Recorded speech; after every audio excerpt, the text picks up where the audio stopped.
Bismillahirrahmanirrahim. Alhamdulillahirabbil alamin. Wassalatu wassalamu ala sayyidina Muhammadin wa ala alihi wa sahbihi ajma'in.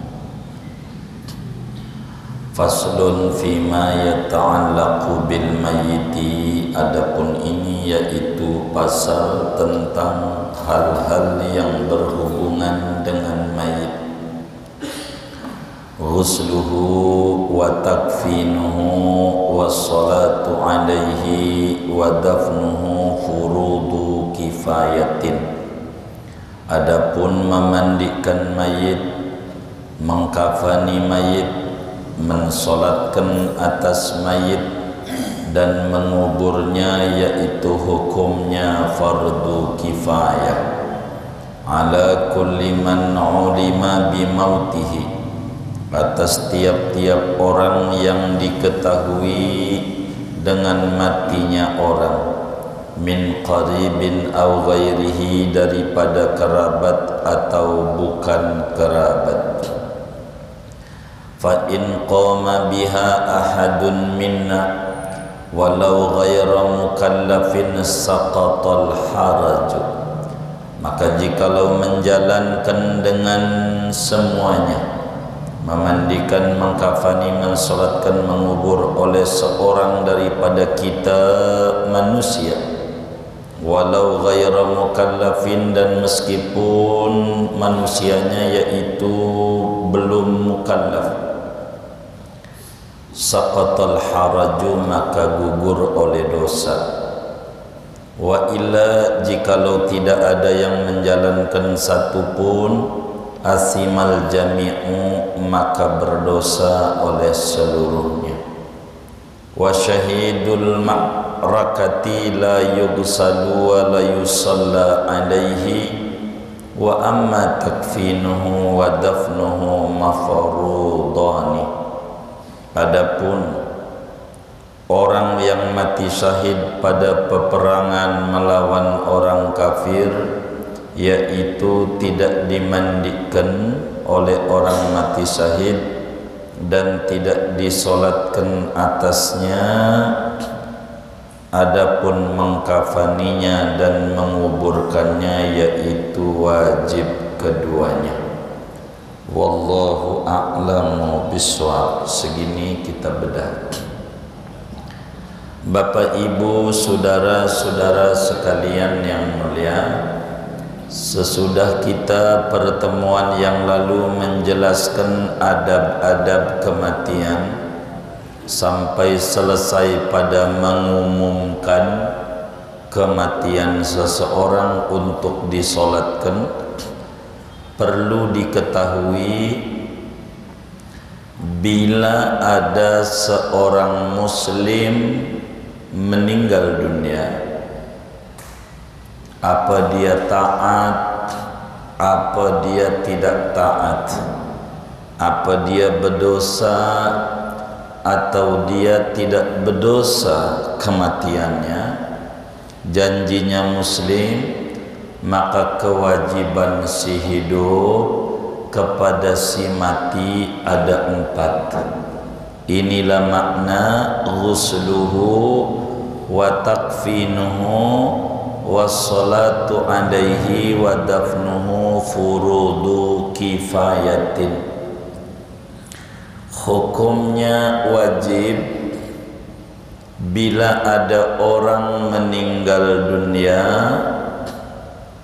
muslim janjinya, maka si hidup yang tahu dengan kematian orang itu diwajibkan 4 perkara. Singkatnya, bila ada muslim mati, kewajiban si hidup kepada si mati 4: memandikan, kedua mengkafani, ketiga mensolatkan, keempat mengubur. Sebetulnya ada 5, yaitu menggotongnya. Kan nggak bisa jalan sendiri. Tapi kalau udah ngomong bahwa pasti kalau ngomong ngubur pasti digotong, udah nggak usah disebut, paham saja dah begitu.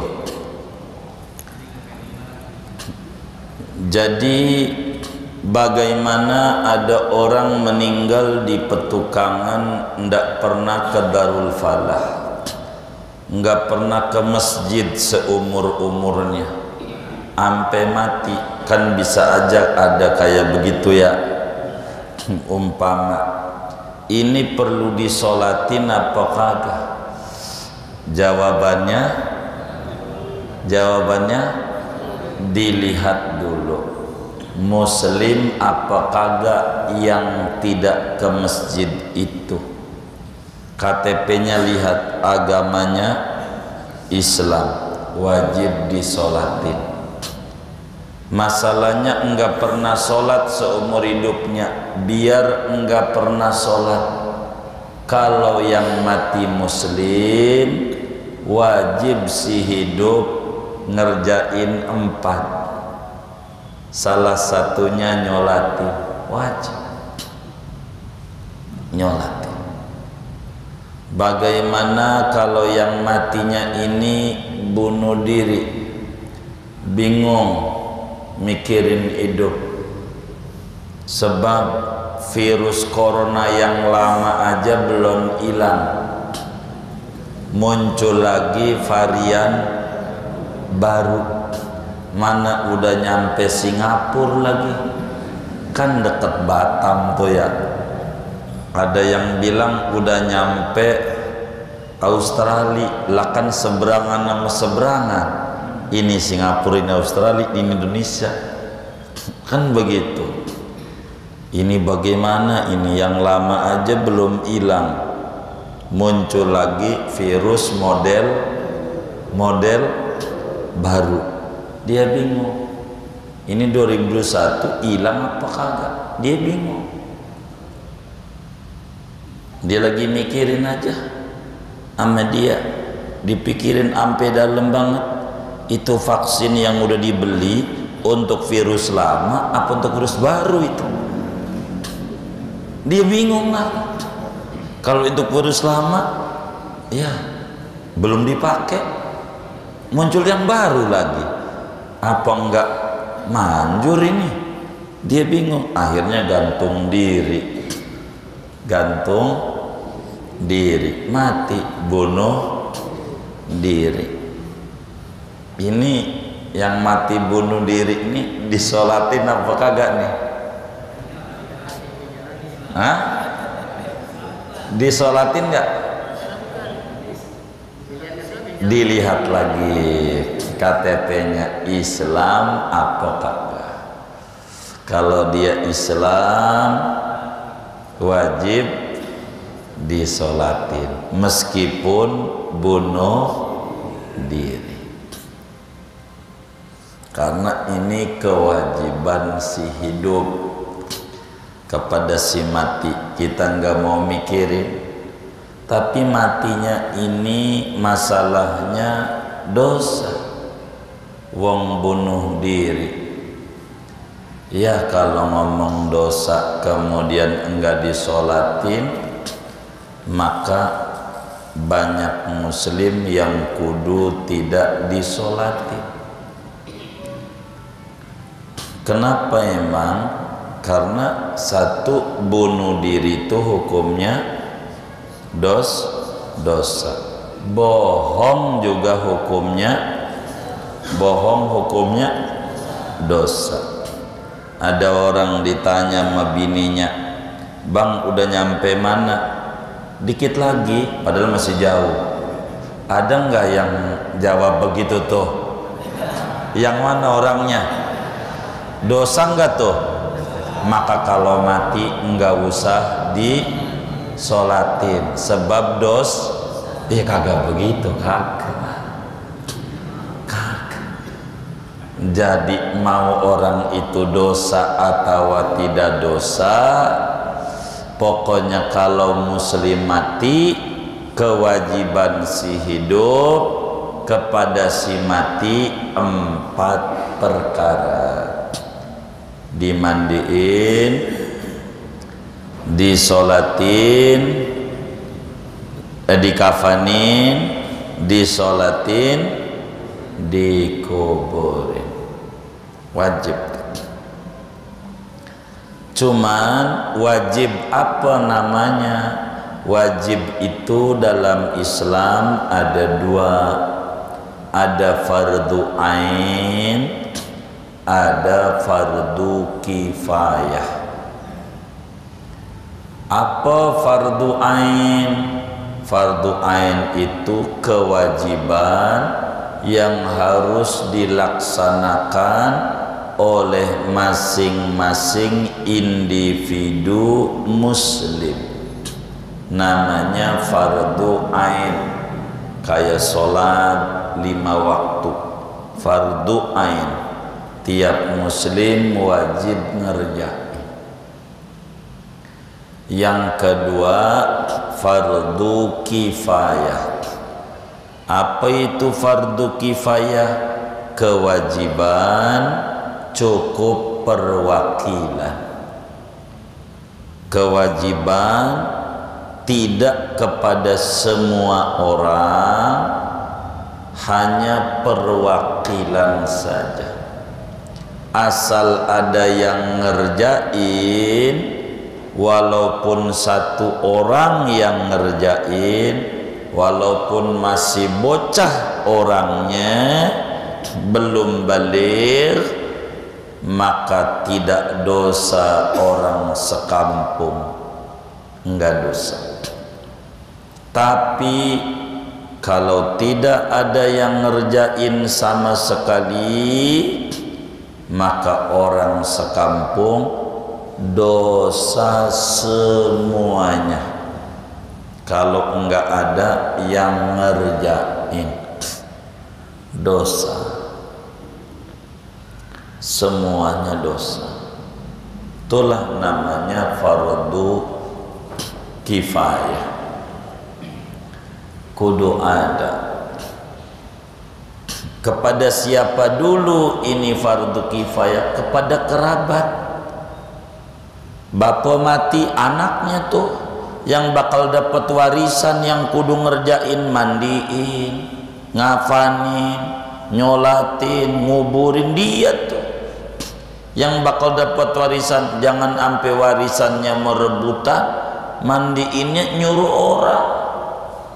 Dia yang harus mandiin, dia harus bisa. Jangan hartanya doang yang dia mau, ininya kagak. Ini ndak bener ini. Kita orang kudu bisa. Bagaimana mandiin mayit itu, bagaimana kafanin mayit itu, bagaimana nyolatin mayit itu, bagaimana nguburin. Ini harus bisa. Tiap muslim tuh kudu bisa. Kalau nyuruh orang mandiin, tolong kasih yang gede, kasih yang gede yang mandiin, makasih. Itu mau udah dibantuin orang, makasih doang, nggak ngasih barang seperak. Ini nggak bener ini. Begitu. Mana dia kaya lagi, kan masjid udah ngasih, kan ada begitu ya. Iya, kasih juga. Walaupun masjid udah ngasih, itu dari masjid, lu belum, lu kan yang mau dapat duit lu dari warisannya. Bagilah buat orang tua juga amannya. Pelit amat. Kalau kita punya kekhawatiran model begitu, anak kita kagak ngerti agama, konsep dari masih hidup. Kalau kita lah punya kontrakan berapa? 10 pintu, satu pintu bilang amanah. Ini satu pintu, kalau saya mati dijual, buat biaya saya mati. Tolong diurusi saya dengan benar. Jangan sembarangan tuh yang mandiin. Takut lu pada kagak mau mandiin saya. Yang mandiin kasih yang gede. Begitu, kasih. Begitu jadi orang. Jangan nyembarangin nama orang, jangan. timbang nganterin doang tuh dari Petukangan ke Blok M kita bayar 3.500 naik busway tuh, nyelamatin kita sampai Blok M, ini nyelamatin sampai akhirat, nggak ngasih duit sama sekalian yang mandiin. Kebangetan. Emang kudu bayar? Kagak. Penghormatan. Hal jazaul ihsan illal ihsan. Kebaikan itu balas dengan kebaikan. Lagi juga ganjarannya. Kalau khawatir anak kita ini ndak ngerti sama kita, sediain buat penghormatan begitu, mumpung masih hidup. Pisahin, nih biaya mati saya nih di rekening ini, nanti kalau mati dari sini semuanya nih pakai. Begitu kita. Kalau khawatir anak kita udah kebaca tanda-tandanya nggak bener ini sama kita, yang direbutin warisan doang, babanya disiksa apa kagak, dikuburnya kagak dipikirin, yang penting motor punya gue jadi warisan, PCX. Begitu. Jangan begitu. Pikirin mumpung masih hidup, pikirin begitu, biar benar kita diurusnya kalau mati begitu, biar benar kayak begitu.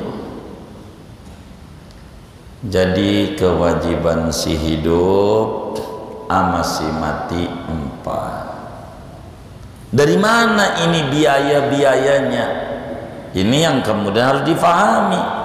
Mandiin, kafanin, nguburin segala macam ini dari hartanya mayit. Sebelum ngomongin warisan, potong dulu buat tajhiz, biaya operasional kematian.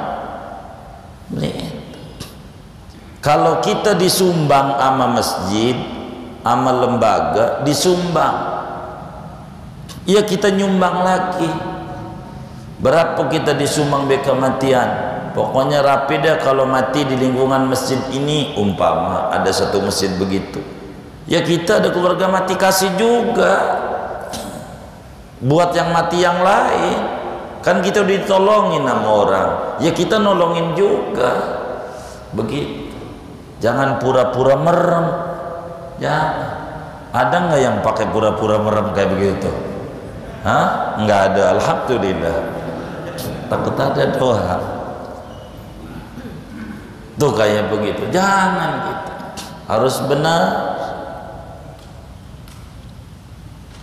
4 kewajibannya: mandiin, kafanin, sholatin, kuburin. Kecuali ada 2 orang yang keluar dari peraturan 4, mandiin, kafanin, sholatin, kuburin. Ada 2 orang mati syahid dan bayi keguguran. Kita bedah dulu orang mati syahid.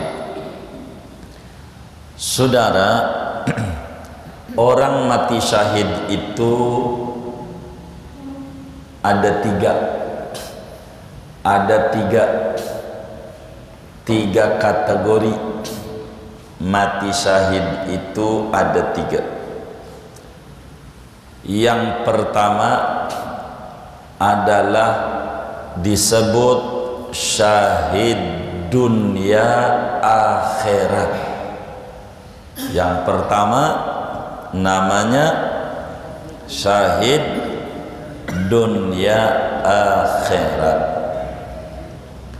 Yang kedua namanya syahid dunia saja.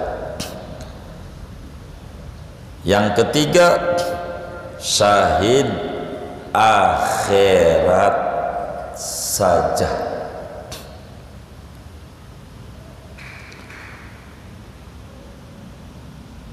Apa tuh syahid akhirat, syahid dunia akhirat?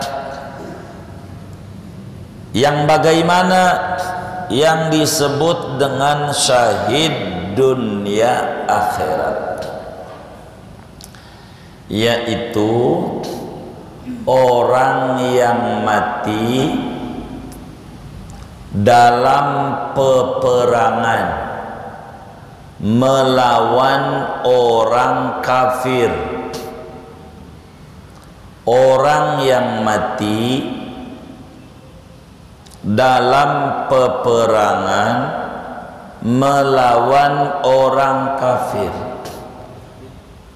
matinya sebab perang dan sebelum kelar perang, namanya disebut syahid dunia akhirat. Orang yang mati dalam peperangan di medan juang melawan orang kafir, matinya sebab perang dan sebelum selesai perang. Ada orang mati di medan perang, tapi matinya emang karena dia sakit gula dia. Itu mau bukan perang, enggak syahid, enggak. Karena matinya bukan sebab perang. Kalau matinya sebab perang, walaupun salah tembak, dikata musuh, ternyata temennya yang ditembak, salah tembak, itu syahid karena mati sebab perang. Atau dia waktu dia perang ketembak jantungnya, tidak mati, lama sampai perang selesai nggak mati, diobati di rumah sakit, setahun berikutnya baru mati. Ini namanya enggak syahid. Wong matinya sebab perang iya, tapi bukan ketika perang. Ini mah udah kelar perang, namanya disebut veteran. Kalau begini nih, RC veteran, rumah sakit cacat veteran, jangan RC veteran. Tuh begitu. Perang melawan orang kafir, begitu, itu baru disebut syahid dunia akhirat. Niatannya membela agama. Tuh, satu. Kedua, syahid dunia saja. Apa tuh syahid dunia saja? Yaitu orang yang mati di medan perang melawan orang kafir dengan niatan dunia, pengen dikata pahlawan, pengen dapat harta rampasan perang, pengen dapat cewek kafir yang mancung bahenol. Niatannya, muatannya muatan dunia. Ini disebut syahid dunia. Di akhirat tidak syahid karena niatnya salah. Di dunia dihukumi syahid, di akhirat tidak. Kalau syahid dunia akhirat, di dunia syahid, di akhirat syahid. Yang ketiga, syahid akhirat saja. Siapa itu? Orang yang mati mendapatkan ganjaran syahid,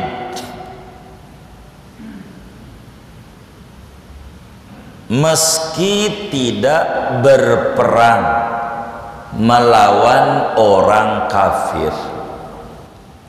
Orang yang mati mendapat ganjaran syahid meski tidak berperang melawan orang kafir.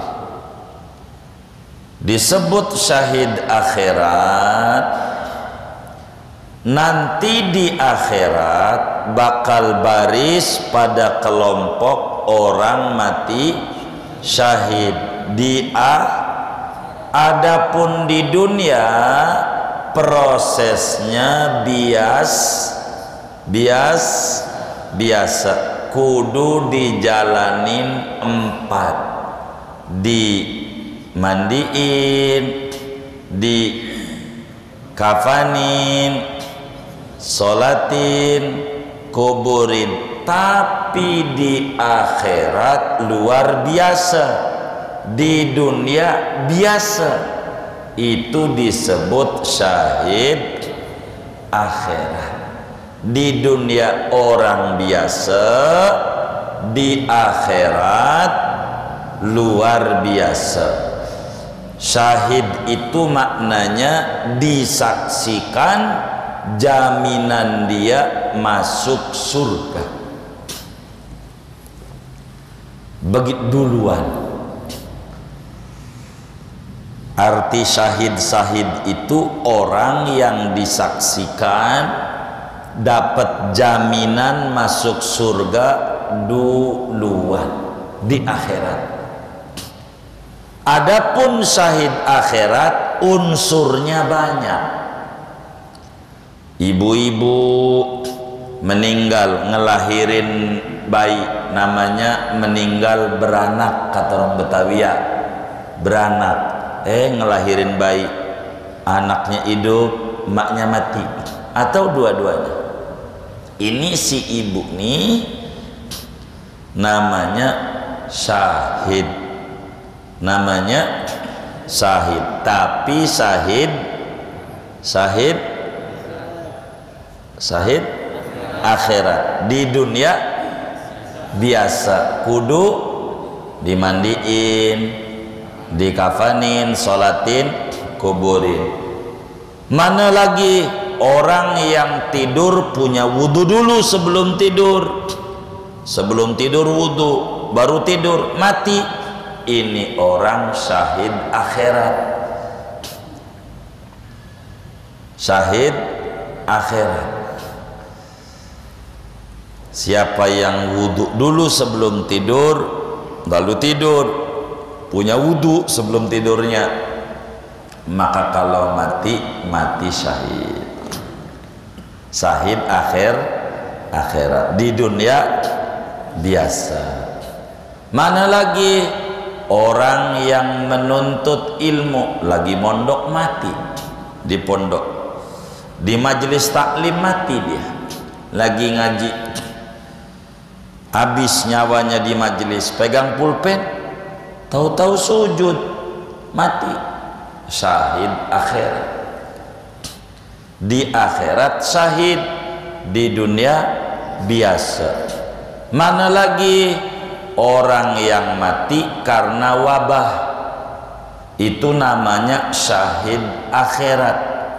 Ada wabah ta'un, ada wabah namanya corona, mati karena positif corona, maka disebut syahid akhirat. Di dunia kudu dimandiin, kudu dikafanin, kudu disolatin, kudu dikubur. Kena corona kagak dimandiin, dosa sejagat. Dosa kalau nggak dimandiin, karena ada penyakitnya. Orang kalau udah mati, inangnya mati. Kalau orang tuh udah mati, inangnya, inang tuh apa ya? Nadinya mati. Nggak ada orang udah mati penyakitnya hidup kekal terus saja hidup, tebang kemana-mana, kagak ada rumusannya. Orang yang mati kudu dimandiin. Nggak dimandiin dosa-dosa. Di Cina orang mati nggak dimandiin. Cina agama komunis, nggak ada agamanya. Kita Muslim, nggak benar kalau nggak dimandiin, dosa-dosa. Mandiin. Bodoh. Karena syahid. Jadi syahid itu enggak dimandiin. Yo, yang mana dulu syahidnya? Yang enggak dimandiin, wasyahidul ma'rakati, tuh bunyi kitabnya, la yughsalu wa la yusalla alaihi.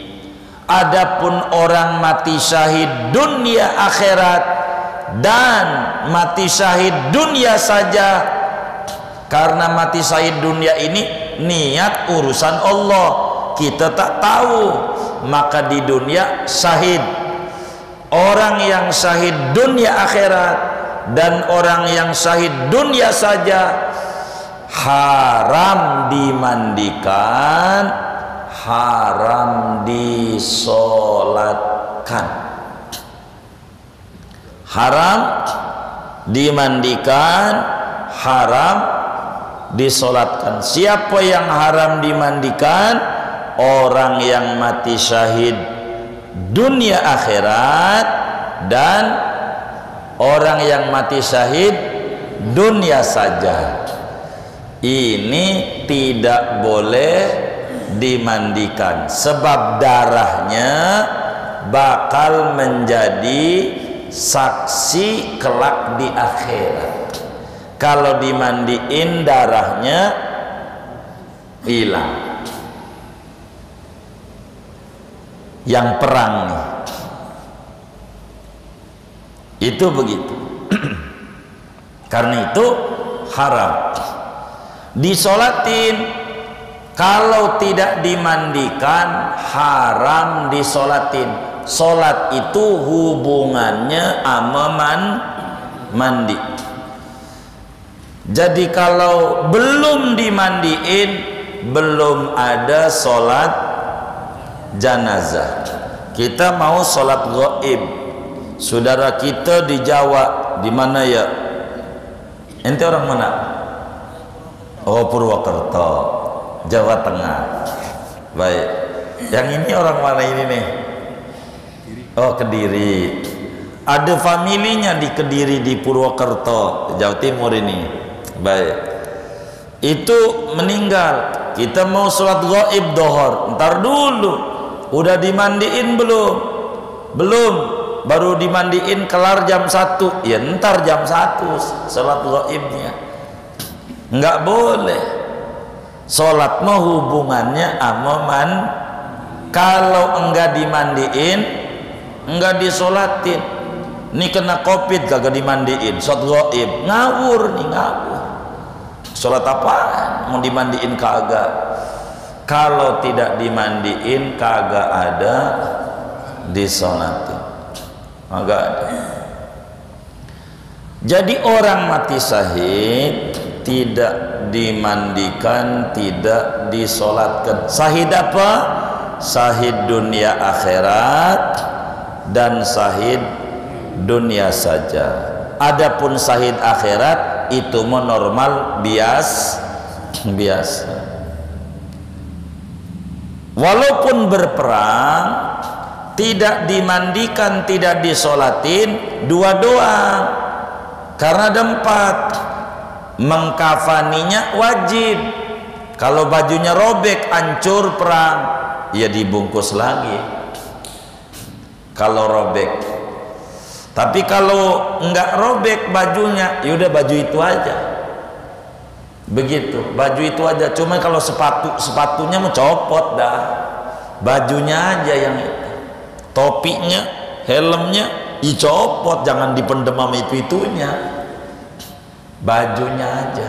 Kalau robek bajunya, tambal, ditutup auratnya.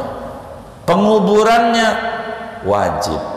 Walaupun syahid itu dunia akhirat ataupun syahid dunia saja, masalah mengkafani, masalah mengubur, hukumnya tetap yang gugur 2 doang, yaitu dimandiin, disolatin. Kalau syahid dunia akhirat dan syahid dunia saja, itu syahid. Itu begitu, haram. Sebab Rasulullah sallallahu alaihi wasallam waktu perang Badar, waktu perang Uhud, banyak kaum muslimin yang jadi korban. 70 sahabat gugur. Di antaranya yang dicintai besar oleh Nabi, Sayyidina Hamzah bin Abdul Muttalib, gugur kubur sama Nabi dengan baju perangnya, dan dikafanin baju perangnya padanya, dan dikubur tanpa dimandiin, tanpa disolati. Begitu. Kalau syahid akhirat biasa, di dunianya normal, karena di akhirat doang digolongin orang mati syahid. Di dunia bukan syahid. Syahid akhirat maknanya dapat ganjaran syahid, tapi biasa. Lalu bagaimana dengan bayi keguguran? Ini hukumnya panjang dan belum saya baca karena panjang itu, jadi belum kita bedah tentang bagaimana bayi keguguran, bentuknya kayak apa masih segumpal darah atau segumpal daging. Kalau segumpal daging udah berbentuk apa belum, kegugurannya umur berapa bulan ini bayi, ini berbeda-beda aturan hukum satu dengan yang lainnya, nanti bakal dijabarkan oleh pengarang kitab kita, Al-Alim Al-Allama Al-Habib As-Sayyid Bakri Syato Ad-Dimyati. Nanti kita ngomongin hukum wasiqtu lahu ahwalu, hukum bayi keguguran macem-macem. Nanti di bedahnya. Saya mau tutup segini aja, takut ada yang bertanya. Silahkan kalau ada yang bertanya dari materi ini atau di luarnya, sebelum doa dipersilakan.